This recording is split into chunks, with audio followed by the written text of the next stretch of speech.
আসসালামু আলাইকুম। আজকে আমাদের ৩২৭তম ক্লাস, সাংগঠনিক আচরণের প্রথম অধ্যায়। আমরা গত ২ দিন নেটওয়ার্ক জনিত ইস্যুর কারণে ক্লাসগুলো বোধহয় ভালো করে করতে পারিনি, আপনাদের সমস্যা হয়েছিল। তারপরও গতকালকে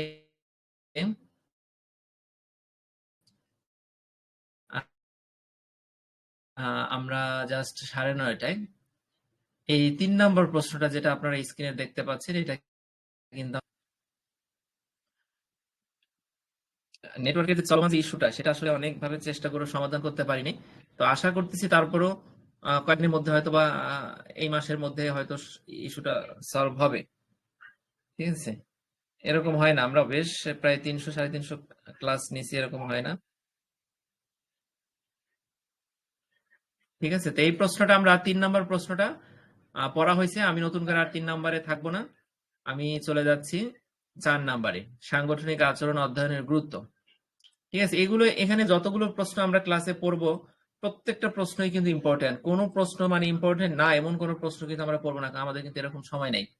ঠিক আছে, এখন সাংগঠনিক আচরণ অধ্যয়নের গুরুত্ব এটা কোন ব্যাচে আসবে সেটা এই মুহূর্তে সাজেশন বই না দেখে বলা যাবে না।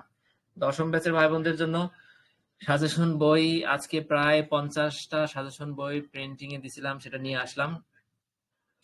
এগুলো বাইন্ডিং টাইন্ডিং মোটামুটি একটু সময়ের ব্যাপার।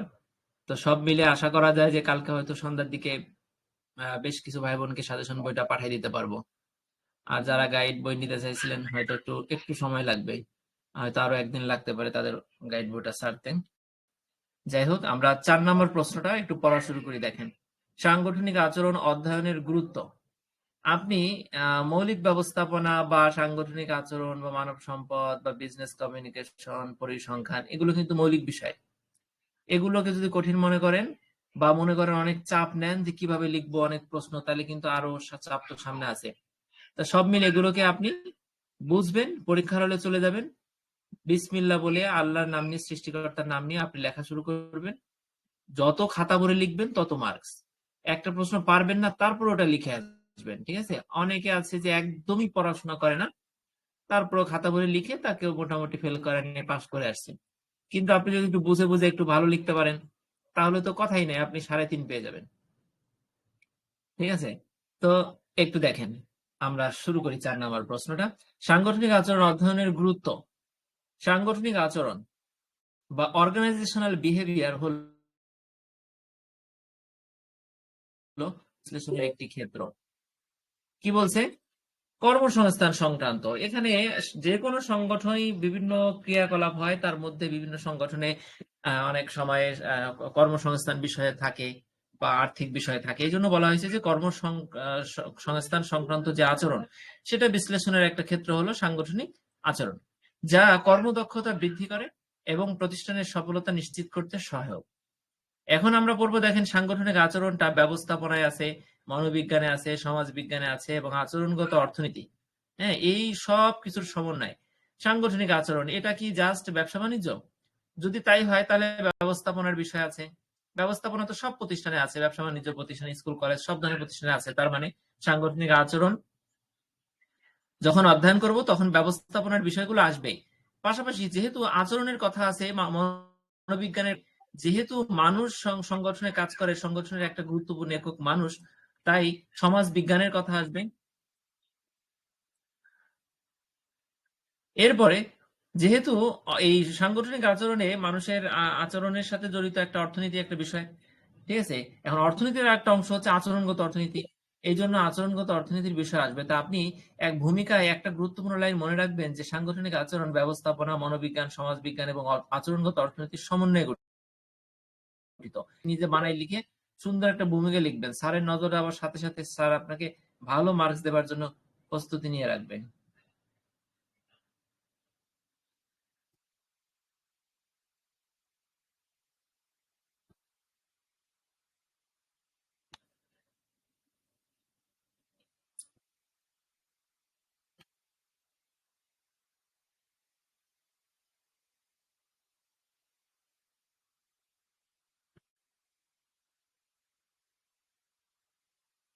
ভাইয়া। ঠিক আছে, তাহলে জি, শোনা যাবে, আশা করি শোনা যাবে, নেটওয়ার্কের প্রবলেম হয় নাই।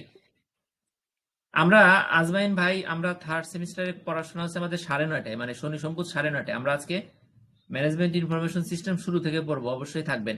আর আপনি বলছেন থার্ড সেমিস্টারের যে কথাটা বলছেন, আমি ইনশাআল্লাহ সেটা আমি পাঠাই দিব, মার্ক করে রাখছি। আচ্ছা, এবার তাহলে দেখেন সাংগঠনিক আচরণ অধ্যয়নের গুরুত্ব। আমাদের এখানে গুরুত্ব আছে কয়টা? 8টা। দুটো দুটো করে লাইন। আমরা 8টা গুরুত্বই পড়বো। 5 মার্কে আসলে আমরা 5টা দিব, 8 মার্কে আসলে দিব। বুঝতে পারছেন? তো এখানে আমাদের প্রথমটা হলো কর্মদক্ষতা এবং উৎপাদনশীলতা বৃদ্ধি। যেহেতু সংগঠন, সেখানে আপনার আচরণটা কেমন হবে সেটা নিয়ে কেন স্টাডি? কারণ হলো কর্মদক্ষতা আপনার বাড়াবো এবং উৎপাদনশীলতা কোম্পানির বাড়বে। এটার জন্যই সাংগঠনিক আচরণ পড়া, ঠিক আছে, বা সাংগঠনিক আচরণ শেখা, আর কোন উদ্দেশ্যে না। তাই প্রথমেই আপনি লিখবেন, আপনাকে আমি পয়েন্টস গুলো মনে রাখার জন্য অনেক সময় গল্প বলবো। সেই গল্পটা হলো যে আপনার কোম্পানি আপনাকে এমনিতে নেয় নাই, প্রথমে আপনার কর্মদক্ষতা বাড়াইয়া কোম্পানির উৎপাদনশীলতা বাড়ানোর জন্য আপনাকে নিচ্ছে। তাহলে সাংগঠনিক আচরণ আসলে আপনি প্রথমেই লিখবেন যে কর্মদক্ষতা উৎপাদনশীলতা বৃদ্ধি, ঠিক আছে। তারপর লিখবেন নেতৃত্বের উন্নয়ন। কারণ একজন সুপারভাইজার, একজন যে পদে যে ব্যবস্থাপক থাকুক না কেন, তাকে নেতৃত্ব দিতে হবে অধস্তনদের, ঠিক আছে। কাজে নেতৃত্বের উন্নয়ন কিন্তু সাংগঠনিক আচরণের আরো একটা গুরুত্বপূর্ণ দিক। তারপর হলো কর্মপরিবেশ উন্নয়ন। সাংগঠনিক আচরণটা আমরা কেন পড়বো? কেন একটা কোম্পানিতে একটা নতুন কর্মী যখন যায়, তখন সে গিয়ে দেখে যে হায় আল্লাহ, আমি বাসায় বা আমার স্কুলে বা আমি আমার পরিবেশে প্রতিবেশীর সাথে যে সম্পর্ক ছিল বা যে আচার আচরণ আমার দ্বারা এতদিন আমি মানুষ পাইছি, যে আচার আচরণ, প্রতিষ্ঠানে এসে এসে দেখি তো সে আচার আচরণ কিছুই মিলতেছে না। প্রতিষ্ঠানের কালচার দিয়ে অন্যরকম। এর কারণ কি? কারণ তাদের নিজস্ব একটা সাংগঠনিক আচরণ তারা ফলো করে, তাদের একটা সংস্কৃতি আছে, ঠিক আছে। তো সেই সংস্কৃতি শিখে বুঝে সাংগঠনিক আচরণ পড়ার মাধ্যমে আমাকে কি করতে হবে? কর্মপরিবেশ উন্নত করতে ভূমিকা রাখতে হবে, ঠিক আছে। 4 নম্বরে আছে যে কোনো ধরনের, আপনি প্রথম 3টা মনে রাখেন। একটা হলো কর্মদক্ষতা এবং উৎপাদনশীলতা বৃদ্ধি, 2 নম্বর হলো নেতৃত্বের উন্নয়ন, 3 নম্বর হলো কর্মপরিবেশ উন্নয়ন। 3টা মনে রাখেন। মনে রাখার পরে 4 নম্বরে গিয়ে আসতেছে কি দেখেন, দ্বন্দ্ব ও সমস্যার সমাধান। যে কোনো, যেখানে 2জন মানুষ আছে, যেখানে 3জন মানুষ আছে, সেখানেই সমস্যা, সেখানেই দ্বন্দ্ব। হ্যাঁ, ওই মাল্টিন্যাশনাল কোম্পানিতেও ঝগড়াঝাটি, দেশীয় ছোট কোম্পানিতেও ঝগড়াঝাটি হয়, ঠিক আছে। তো এখন ঝগড়াঝাটির মেটানোর জন্য দ্বন্দ্ব থাকবে এবং সমস্যার সমাধানও থাকবে, ঠিক আছে। সাংগঠনিক আচরণ আমাদের সেই দ্বন্দ্বের সমস্যা, যে সমস্যাটা, সেটা সমাধান শেখায়, ঠিক আছে, বা দ্বন্দ্ব কিভাবে প্রশমিত করা যায় সেটা আমাদের শেখায়। আমরা প্রথম 4টা পড়লাম, 4টা একটু ভিতরে পড়ি, তারপরে পরের 4টায় যাবো। দেখেন আপনাদের আজকেই মুখস্থ হতে হয়, সেই ব্যবস্থা করব। 1 নাম্বার, সাংগঠনিক আচরণ অধ্যয়নের মাধ্যমে প্রতিষ্ঠানের কর্মচারীদের আচরণ এবং কার্যপ্রণালী বোঝা যায়, যা উৎপাদনশীলতা ও কর্মদক্ষতা বাড়াতে সাহায্য করে। সাংগঠনিক আচরণ অধ্যয়নের মাধ্যমে প্রতিষ্ঠানের কর্মচারীদের আচরণ বোঝা যাবে এবং কার্যপ্রণালী বোঝা যাবে। যেহেতু আচরণের সাথে কার্যপ্রণালীর একটা সম্পর্ক আছে, এই দুটা বোঝা যাবে। যখন আপনি এই দুটো বুঝতে পারবেন, তখন আপনি সেই অনুযায়ী গতি প্রকৃতি নির্ধারণ করবেন, সেই অনুযায়ী আপনি কাজের কৌশল নিবেন, ফলে উৎপাদনশীলতাও বাড়বে, কর্মদক্ষতাও বাড়বে। বা আচরণে ঘাটতি থাকলে, ভুল ত্রুটি থাকলে সংশোধন করে কর্মদক্ষতা বাড়াবেন, সংশোধন করে দিবেন, ফলে কর্মদক্ষতা বাড়বে। এটা তা আপনি এখানে যে পয়েন্টস গুলো আছে বোঝার পরে আপনি চাইলে নিজের মতো করে লিখতে পারবেন, সব তো মুখস্থ করে যাবেন না। 2 নম্বর আছে নেতৃত্ব উন্নয়ন। এখানে কি লিখবো? একজন ব্যবস্থাপক বা নেতা কিভাবে কর্মীদের অনুপ্রাণিত করতে পারেন তা বুঝতে একজন ব্যবস্থাপক, একজন সুপারভাইজার, একজন টিম লিডার, একজন যে কোনো পর্যায়ে হায়ার লেভেলের ম্যানেজমেন্টে যারা আছেন, তারা কিভাবে অধীনস্থদের অনুপ্রাণিত করবেন। অনুপ্রাণিত না করলে তার কাজ করবে না। আর অনুপ্রাণিত আপনি করতে পারলেন, তার মানে হলো নেতৃত্বের উন্নয়ন হলো আপনার মধ্যে, আপনার প্রতিষ্ঠানে। আর এই যে কিভাবে আর নেতৃত্বের উন্নয়নটা করবেন, সেটা বুঝতে গেলে সাংগঠনিক আচরণ অত্যন্ত গুরুত্বপূর্ণ, ঠিক আছে, যা কর্মীদেরকে সঠিক দিক নির্দেশনা দেয়, নেতৃত্বের দক্ষতা গঠনে সাহায্য করে। ক্লিয়ার? 1, 2। 3 নম্বরে কি আছে? কর্মপরিবেশ উন্নয়ন। দেখেন, একটি স্বাস্থ্যকর এবং ইতিবাচক কর্মপরিবেশ সৃষ্টি করতে সাংগঠনিক আচরণ অধ্যয়ন গুরুত্বপূর্ণ। কর্মীদের সাথে সুসম্পর্ক গঠনে সাংগঠনিক আচরণ অধ্যয়নটা কি করে? সহায়তা করে, যা সামগ্রিকভাবে পরিবেশকে উন্নত করে। স্বাস্থ্যকর এবং ইতিবাচক কর্মপরিবেশ। যদি সাংগঠনিক আচরণ, যারা আজকে আপনারা যারা আমরা যারা ম্যানেজমেন্টের এই যে সাংগঠনিক আচরণটা পড়বো, পুরোটা পড়ার পরে আমাদের মধ্যে এমন একটা বিষয় আমাদের মধ্যে গ্রো করবে, যাতে করে আমাদের কর্মপরিবেশটা কি হবে? উন্নত হবে। কিভাবে হবে? স্বাস্থ্যকর এবং ইতিবাচক কর্মপরিবেশ সৃষ্টি করতে আমরা ভূমিকা রাখবো, ঠিক আছে। সাংগঠনিক আচরণ অধ্যয়ন করে আমরা অনেক কিছু শিখে ভূমিকা রাখবো। তাহলে 3 নাম্বার শেষ। 4 নম্বর কি আছে দেখেন, প্রতিটি প্রতিষ্ঠানে কর্মীদের মধ্যে কিছু না কিছু মতবিরোধ বা দ্বন্দ্ব থাকে। সাংগঠনিক আচরণ অধ্যয়নের মাধ্যমে এসব সমস্যা চিহ্নিত করে সমাধান করা সম্ভব হয়। প্রতিটি প্রতিষ্ঠানে কিছু না কিছু সমস্যা থাকে, সাংগঠনিক আচরণ অধ্যয়ন করার মাধ্যমে সেই সমস্যাটা কি করা যায়, সমাধান করা সম্ভব হয়। ঠিক আছে? আচ্ছা, তাহলে ১, ২, ৩, ৪ আপনি কিভাবে পয়েন্টস গুলো মুখস্থ করবেন? আজকে আমি দেখেন এই ৮টা পয়েন্টস এর ভিতরে কি আছে আপনি কিন্তু পারেন। কিন্তু কেন আপনি আমার কথা শুনতে আসছেন? বা আপনি কেন বই নিয়ে বসছেন? এর কারণ হলো এই ৮টা পয়েন্টস আমি সবই পারি। আরো ১৬টা পয়েন্টস লিখতে পারবো আমরা। সবাই। কি বলতে পারবো, লেকচার দিতে পারবো। কিন্তু পরীক্ষায় লেখাটা একটু চ্যালেঞ্জিং। লিখতে গেলে অনেক কিছু হয় না বিধায় আমরা বই নিয়ে বসি। তাই না? তাহলে এমবিএ কিন্তু আমরা পাস করে গেছি সবাই। লিখতে পারবো না বিধায় বই নিয়ে বসছি। তো সেই ক্ষেত্রে আপনাকে কি করতে হবে, ৮টা পয়েন্টস এর মধ্যে যত সংখ্যক পয়েন্টস মনে রাখা যায় তাহলে আপনি ভালো রেজাল্ট করবেন। নিজে যখন পয়েন্টস বানায় লিখতে যাবেন, ৮টার মধ্যে ২টা আসবে বইয়ের থেকে হুবহু বা নোটের থেকে হুবহু, আর ২টা আপনি ঠিক মতো লিখতে পারবেন, আর ৪টা একবারে হবে না। কারণ এটা আমি যে নোট লিখে এত পড়াই আপনাদের, আমি নিজে এত পড়ি জানেন, পরীক্ষার আগে অনেক সময় নিয়ে পড়ি আপনাদের নিয়ে। পড়ে টরে ফলাফল 0, কারণ হলে গিয়ে ওই ৮টা পয়েন্টস মনে থাকে না। মাঝে মধ্যে বলি যদি ৮টা পয়েন্টস একবারে নকল করতে পারতাম তাহলে ৮টার ভিতরের লেখাটা আর আমাকে কেউ বলে দিতে হতো না, সবচেয়ে ভালো রেজাল্ট করে আসতাম। কিন্তু নকল করবো না বিদায় হয়তো সবচেয়ে ভালো রেজাল্টটা হয় না। তো যাই হোক, যেটা বোঝাতে চাচ্ছি সেটা হলো আপনি সর্বাধিক সংখ্যক পয়েন্টস, সঠিক পয়েন্টস যাতে আপনার মনে থাকে, তাহলে ভিতরে আপনি নিজের থেকেই লিখতে পারবেন। আচ্ছা, তাহলে ১, ২, ৪ শেষ। এবার আমরা ৫ নম্বরে পড়ি, দেখেন কর্মীদের অনুপ্রেরণা বৃদ্ধি। সাংগঠনিক আচরণ পড়লেই আপনি মনোবিজ্ঞান জানতে পারবেন, চাহিদা বুঝতে পারবেন মানুষের, কর্মীদের। কারণ আমরা অলরেডি পড়ছি যে সাংগঠনিক আচরণ মনোবিজ্ঞান, সমাজবিজ্ঞান, আচরণগত অর্থনীতির সমন্বয়ে গঠিত। যখন আপনি এই বিষয়গুলো বুঝতে পারবেন তখন সহজেই কর্মীদেরকে আপনি উৎসাহিত করতে পারবেন। হ্যাঁ, এটি কর্মচারীদের কাজের প্রতি আগ্রহ এবং সন্তুষ্টি বৃদ্ধিতে সহায়তা করবে। ক্লিয়ার? আচ্ছা, ৬ নম্বরে কি আছে, পরিবর্তন এবং অভিযোজন ক্ষমতা বৃদ্ধি। অভিযোজন মানে কি? অ্যাডাপ্টেশন। অ্যাডাপ্টেশন মানে হলো যেকোনো পরিবেশ পরিস্থিতির সাথে নিজেকে খাপ খেয়ে নেওয়া। মনে করেন একজন কর্মী যখন নতুন আপনার প্রতিষ্ঠানে যায়, আপনি যদি ওকে তুচ্ছ করতে শুরু করেন, ওকে যদি আপনি কিছু না শেখান, হ্যাঁ, তাহলে হবে না। কারণ ও নতুন, আপনি একদিন নতুন ছিলেন। তো সেই নতুন পরিবেশে ওর কিভাবে ও অভিযোজন ঘটাবে, কিভাবে খাপ খেয়ে নিবে, ঠিক আছে? সেই জিনিসটা যদি ওর সাংগঠনিক আচরণ পড়া থাকে তাহলে মনে করেন 50% এগোয় থাকবে। ঠিক আছে? অনেক কিছু শিখতে পারবে। এই অভিযোজনটা কি? এটার সাথে খাপ খাইয়ে নিতে হবে ধৈর্য ধরে। এই কথাটাও তো সে জানতে পারবে সাংগঠনিক আচরণ পড়ার মাধ্যমে। তা না মনে করবে যে আমি কেন আমার মনের মতন পেলাম না। ঠিক আছে? তাহলে পরিবর্তন, আবার হঠাৎ করে প্রতিষ্ঠানে পরিবর্তন আসতে পারে। পরিবর্তনের সাথে নিজেকে খাপ খেয়ে নেওয়াটাও কিন্তু সাংগঠনিক আচরণ অধ্যয়নের মাধ্যমে জানা যায়। প্রতিষ্ঠানগুলোর পরিবর্তনশীল পরিবেশের সাথে খাপ খাওয়ানো প্রয়োজন। সাংগঠনিক আচরণ অধ্যয়নের মাধ্যমে ব্যবস্থাপনার কার্যকারিতা বাড়ে, পরিবর্তনের সাথে সহজে মানিয়ে নেওয়া যায়। ৬ নাম্বার। আমি একটু জোরে যদি পড়ে থাকি আপনারা বলবেন, ঠিক আছে? একটু আস্তে আরো সুন্দরভাবে বুঝায় পড়লে তো আপনাদের জায়গায় বসেই প্রশ্নটা মুখস্থ হয়ে যাবে। কারণ কালকে আর ৩০ মিনিট আমার সাথে পড়ে আপনি পরে বই ধরতে পারবেন না। হয়তো প্রথম ধরতেছেন, পরে আপনি পারবেন না। ঠিক আছে? সেই জায়গায় হয়তো এই ৩০ মিনিট খুবই উপকারে আসবে। তাহলে ৬টা পয়েন্টস আপনার মুখস্থ হলো। প্রথম থেকে ৬টা আমি আবার একটু বলি। ১ নাম্বার, কর্মদক্ষতা উৎপাদনশীলতা বৃদ্ধি। ২ নাম্বার, নেতৃত্বের উন্নয়ন। ৩ নাম্বার, কর্মপরিবেশ উন্নয়ন। ৪ নাম্বার, দ্বন্দ্ব ও সমস্যার সমাধান। ৪টা। ৫ নাম্বার, কর্মীদের অনুপ্রেরণা বৃদ্ধি। ৬ নাম্বার, পরিবর্তন অভিযোজন। ৭ নাম্বার, ৬ নাম্বার পরিবর্তন অভিযোজন। এই ৬টা আমরা শিখে ফেললাম। আচ্ছা, এরপরে ৭ এবং ৮ পড়বো। দেখেন ৭ নাম্বারে কি আছে? সিদ্ধান্ত গ্রহণের সহায়ক। প্রতিষ্ঠান যে কোনো বিষয়ে সিদ্ধান্ত নিয়ে থাকে, তাই না? এখন আমরা সাধারণ কর্মী হোক অথবা যে কোনো স্তরের ম্যানেজমেন্টের যে কোনো স্তরের ম্যানেজার হোক, সুপারভাইজার, টিম লিডার বা অন্য যে কোনো ম্যানেজার উপরের লেভেলের, সবার সিদ্ধান্ত নিতে হয়। সাংগঠনিক আচরণ অধ্যয়নে ব্যবস্থাপকদের তথ্যভিত্তিক সিদ্ধান্ত গ্রহণে সহায়তা করে। এটি কর্মীদের আচরণ বিশ্লেষণ করে কার্যকর নীতি ও কৌশল গ্রহণে সহায়তা করে। অর্থাৎ যেহেতু সাংগঠনিক আচরণ মানে নিজের আচরণ ঠিক রাখা, অপরের আচরণ পর্যবেক্ষণ করার বিভিন্ন বিষয় আমরা শিখবো, ফর্মুলা শিখবো। সেখানে যে কোনো সিদ্ধান্ত আমরা এইসব নীতি এবং কৌশল অবলোকন করে বা দেখে, হ্যাঁ, তারপরে আমরা সিদ্ধান্ত নিতে পারবো, তথ্যভিত্তিক সিদ্ধান্ত নিতে পারবো, বাস্তব সিদ্ধান্ত নিতে পারবো। ঠিক আছে? ৮ নম্বরে আছে দলগত কার্যক্রম শক্তিশালী করা। আমরা জানি যে কোনো প্রতিষ্ঠান, সংগঠন মানে হলো একা কাজ করা না, দলগত কাজ করা, গ্রুপ ওয়ার্ক বা টিম ওয়ার্ক। ঠিক আছে? তো সেই ক্ষেত্রে আমাদের কি করতে হয়? দলকে শক্তিশালী করা, দলগত কার্যক্রম শক্তিশালী করা, অথবা দলগত যে সংস্কৃতি সেটা শেখা, সেটাকে উন্নত করা। একটি প্রতিষ্ঠানের সফলতার অন্যতম চাবিকাঠি হলো কার্যকর দলগত কাজ। এই কথাটা আপনি লিখবেন যে অন্যতম চাবিকাঠি হলো একটা প্রতিষ্ঠানের কি বলেন তো? কার্যকর দলগত কাজ। সাংগঠনিক আচরণ, দল গঠনের পদ্ধতি। কিভাবে দলটাকে গঠন করবেন? আমরা দল গঠনের পদ্ধতি পড়বো, দল নিয়ে একটা ইউনিট পড়বো। দলগত সমন্বয়, কিভাবে দলের মধ্যে সমন্বয় করবো, এক দলের সাথে আরেক দলের সমন্বয় করবো।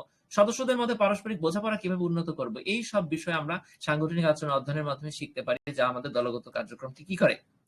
শক্তিশালী করে। ঠিক আছে? তা আপনি ভূমিকায় কি লিখবেন? সাংগঠনিক আচরণ ব্যবস্থাপনা, মনোবিজ্ঞান, সমাজবিজ্ঞান এবং আচরণগত অর্থনীতির সমন্বয়ে গঠিত একটি অধ্যয়ন। এরপরে 8টা পয়েন্টস দিয়ে লিখবেন। লেখার পরে আপনি উপসংহার দিবেন। উপসংহারটা একটু পড়ি। সাংগঠনিক আচরণ অধ্যয়ন প্রতিষ্ঠান পরিচালনার একটি গুরুত্বপূর্ণ দিক, যা কর্মচারীদের আচরণ বিশ্লেষণের মাধ্যমে কর্মদক্ষতা বৃদ্ধি, কর্মপরিবেশ উন্নয়ন এবং প্রতিষ্ঠানের টেকসই উন্নয়ন নিশ্চিত করে। এটি আধুনিক ব্যবস্থাপনার ক্ষেত্রে একটি অপরিহার্য ক্ষেত্র হিসেবে বিবেচিত হয়। সাংগঠনিক আচরণ অধ্যয়ন প্রতিষ্ঠান পরিচালনার জন্য গুরুত্বপূর্ণ দিক। হ্যাঁ, এটা কি করে? কর্মীদের আচরণ বিশ্লেষণ করে, তাদের কর্মদক্ষতা বাড়ায়, কর্মপরিবেশ উন্নত করে এবং প্রতিষ্ঠানকে টেকসই ভাবে উন্নত করে। ঠিক আছে, এইভাবে নিজের মতো করে এটা দিবেন। আর কিছু কিছু ভূমিকা আছে এই নোটে সুন্দর করে দেওয়া, আপনি সেই ভূমিকাটা যখন পড়াবো আপনি শিখে নেবার চেষ্টা করবেন। ঠিক আছে, ভূমিকার উপসংহার কিন্তু নিছক কিছু না। আমরা অনেক সময় ভাবি যে এটা নিজের মতো করে লিখলে বোধহয় হয়, কারণ স্যারের অনেক সময় শেষ দিকে নজর যায়। ভূমিকাটা সুন্দর হলে এটার একটা কিন্তু উপসংহার সুন্দর হলে এটা একটা গুরুত্ব আছে। তা আপনাদের আজকের একটু আমাকে এখন একটু মূল্যায়ন করবেন যে গত 2টা ক্লাস আমাদের নেটওয়ার্ক জনিত খুব বড় সমস্যা ছিল। আমি আপনাদের আমার বিভিন্ন কার্যক্রম আমি অনলাইনে করে থাকি, তার জন্য ভালো নেটওয়ার্ক লাগে। আমি লোকাল ওয়াইফাই ইউজ করি, বাংলা লিংকের নেটওয়ার্ক আছে বা ইন্টারনেট আমার বড় প্যাকেজ কেনা আছে, আবার গ্রামীণ ফোনের প্যাকেজ নিলাম গতকালকে। তো সব মিলে একটা রেখে আরেকটা ইউজ করি, এর থেকে উন্নত কোনো কিছু পাচ্ছি না। ঠিক আছে, তাহলে সেটা ইউজ করতাম। তো যাই হোক, এই প্রশ্ন যেটা আমরা পড়লাম, এই প্রশ্নটা পড়তে গিয়ে নেটওয়ার্ক জনিত কোনো ইস্যু তৈরি হয়েছে কিনা আমাকে একটু জানাবেন। সোনিয়া আপা বলেন, কথা কি ক্লিয়ার শোনা যাচ্ছিল?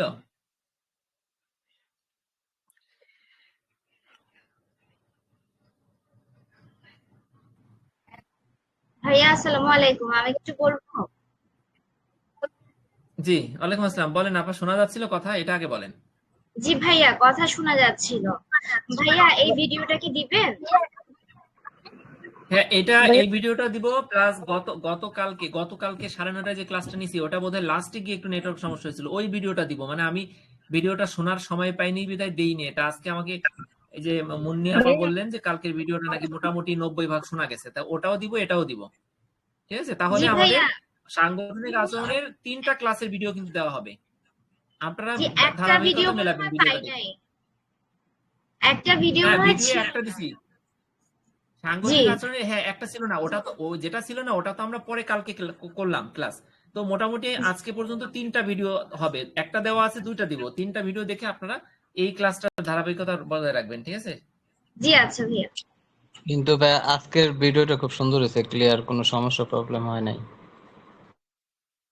আচ্ছা, এখন আবার কখন সমস্যা হবে তো যা বলতে পারি না। তো যাই হোক, আশা করি সমস্যা হবে না। আমরা ঠিক 9:30টায় আমাদের থার্ড সেমিস্টারের ম্যানেজমেন্ট ইনফরমেশন সিস্টেম আছে, যারা ইয়া ব্যাচের, নবম ব্যাচের এবং অষ্টম ব্যাচের, তারা থাকবেন। পাশাপাশি কেউ যদি অ্যাডভান্স চান যে না এই সাবজেক্ট গুলো জটিল, আমি একটু 30 মিনিট করে ভাইয়ের সাথে বসি, তাহলে সে 30 মিনিটে অনেক কিছু শুনলেন, আপনার বই ধরতে হবে না।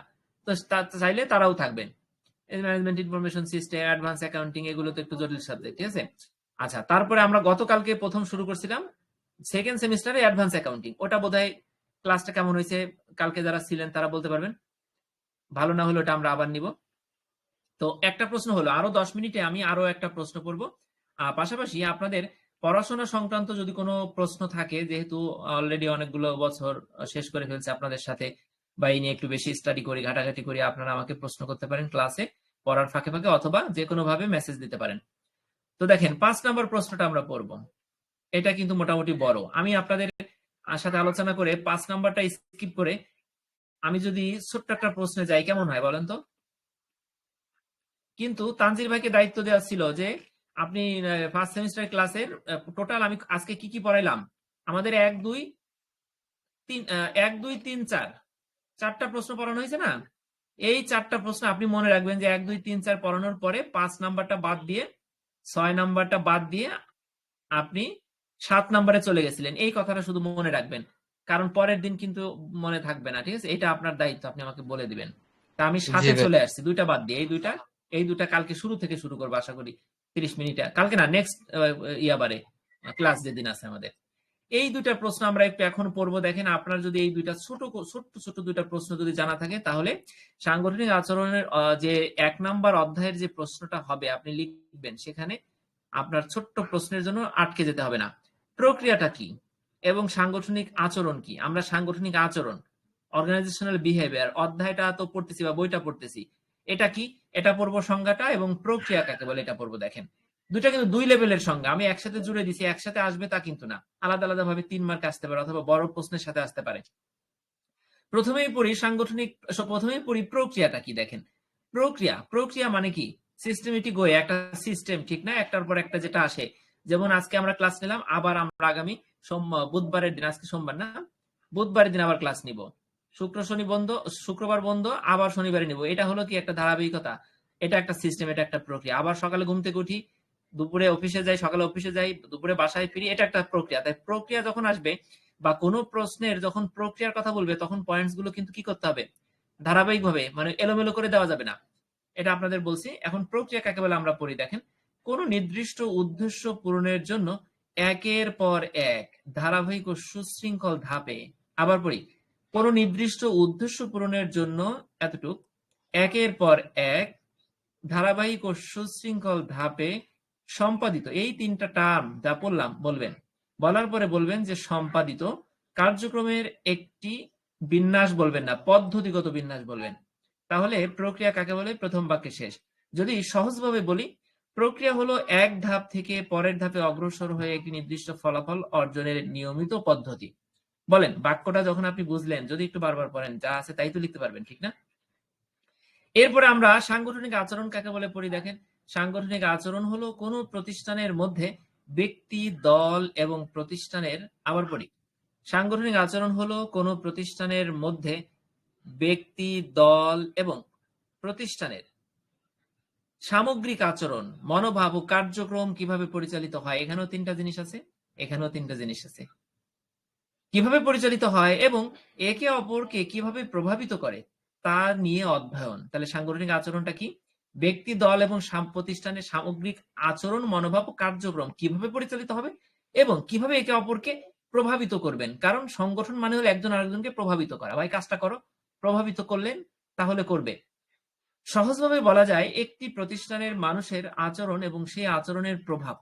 সহজভাবে কিভাবে বলবেন, একটা প্রতিষ্ঠানের মানুষের আচরণ এবং সেই আচরণের প্রভাব, এই দুইটা জিনিস বিশ্লেষণ করাই হলো সাংগঠনিক আচরণের মূল বিষয়। সাংগঠনিক আচরণ প্রতিষ্ঠানের মানুষের আচরণ বোঝা এবং নিয়ন্ত্রণ করার একটি গুরুত্বপূর্ণ অধ্যয়ন ক্ষেত্র। ক্লিয়ার? আপনি এইসব প্রশ্নের ক্ষেত্রে খুব মনোযোগ দিয়ে পড়বেন, ঠিক আছে? বারবার পড়েন, সমস্যা কি, যত ভালো পড়বেন তত অনেক কিছু শিখতে পারবেন। তো যাই হোক, আজকে আমাদের 24 মিনিট হয়ে গেছে। আমাদের সাধারণত ক্লাসগুলো 9:30, মানে 35-40 মিনিট হয়ে যাবে, শেষ হবে না, এরকম হওয়া উচিত না। এরকম হবে সামনে সামনে যখন সব প্রশ্নগুলো জটিল হবে, বড় হবে, তখন আমরা চাইলেও 30 মিনিটে, মানে 20 মিনিটে একটা প্রশ্ন শেষ করতে পারবো না, 25 মিনিট লাগবে, বা দুইটা প্রশ্ন শেষ করতে 35 মিনিট লেগে যাবে, ঠিক আছে? তখন সময় ম্যানেজমেন্ট করা যাবে। তো আজকে যে দুইটা প্রশ্ন পড়াইলাম, আমি আশা করি যে এই দুইটা প্রশ্ন এখন লিখতে দিলে আপনার প্রত্যেকে পারবেন, ঠিক আছে? যদি সময় পান অফিসের ফাঁকে অথবা বাসায়, আপনি একটু পড়লেন, তাহলে এইভাবে পড়তে পড়তে আপনার খুব ভালো হবে। নকল করার চিন্তা কেউ করেন না, কারণ আমি নকলকে পাপ মনে করি, 1 নাম্বার। 2 নাম্বার হলো, নকল করলে অপমান হতে হয়। মানে আপনার বয়সী বিসিএস ক্যাডার, ঠিক আছে, আপনি বিসিএস ক্যাডার না, কিন্তু আপনি কি তার থেকে কোনো অংশে কম আছেন? নাই। সে আপনাকে অপমান করতেছে, বেশি কথা বলতেছে, এটা আপনি কিভাবে মেনে নিবেন? সে আপনার খাতাটা টেনে নিয়ে যাচ্ছে, মেনে নেওয়া যাচ্ছে না, ঠিক আছে? অথচ সে হইতে পারে আপনার থেকে, মানে কি বলবো, আপনি তার থেকে বেশি যোগ্য, কিন্তু তারপর আপনি অপদস্থ হচ্ছেন। এই জন্য দরকার কি, আমার ক্লাসে রেগুলার থাকেন, ঠিক আছে? আমি যেরকম নকল ছাড়া পরীক্ষা দিই, আমি চাই প্রত্যেকে নকল ছাড়া পরীক্ষা দিবেন, ঠিক আছে? একদম ফ্রি প্ল্যাটফর্ম। অবশ্যই আপনাদেরকে বলছিলাম যে আপনারা 10 জন করে লোক আনেন, হ্যাঁ, 10 জন করে ইনভাইট করেন। এটা কিন্তু ইসলামিক শরীয়তের ভাষায় সদাকা। মানে আপনি 10 জন লোককে আনলেন, তার মানে কি, সে যদি পড়াশোনা, তার যদি এমবিএ অর্জনে যদি এই ক্লাসগুলো একটু ভূমিকা রাখে, আপনি কিন্তু সেই সওয়াব পাবেন, ঠিক আছে? এটা খেয়াল রেখে অবশ্যই আপনি ইনভাইট করবেন। পাশাপাশি আমি যেহেতু আপনাদের জন্য পরিশ্রম করতেছি, আমাকে একটু সহযোগিতা করলেন, 10 জন লোক আনলেন, আমি উৎসাহিত হলাম, এটাই তো, তাই না? তো ঠিক আছে, সবাইকে অনেক ধন্যবাদ। আশা করি ভিডিওটা আজকে রাত্রে না পারলেও কালকে দিয়ে দিব, ঠিক আছে? আর যারা সাজেশন নোটের অর্ডার করছিলেন, আমি সবাইকে ইন্ডিভিজুয়ালি বলতে পারলাম না, ভিডিওটা দেখবেন অনেকেই, সবার ইয়াটা চলে যাবে। আমি কাজ করতেছি, প্রিন্টিং হয়ে গেছে, একটু সময় লাগে, ঠিক আছে? তো সবাইকে অনেক ধন্যবাদ। জাস্ট 9:30 আমরা 3rd সেমিস্টারের ম্যানেজমেন্ট ইনফরমেশন সিস্টেম প্রথম থেকে পড়বো। সবাইকে থাকার জন্য বলছি। আসসালামু আলাইকুম। আসসালামু আলাইকুম।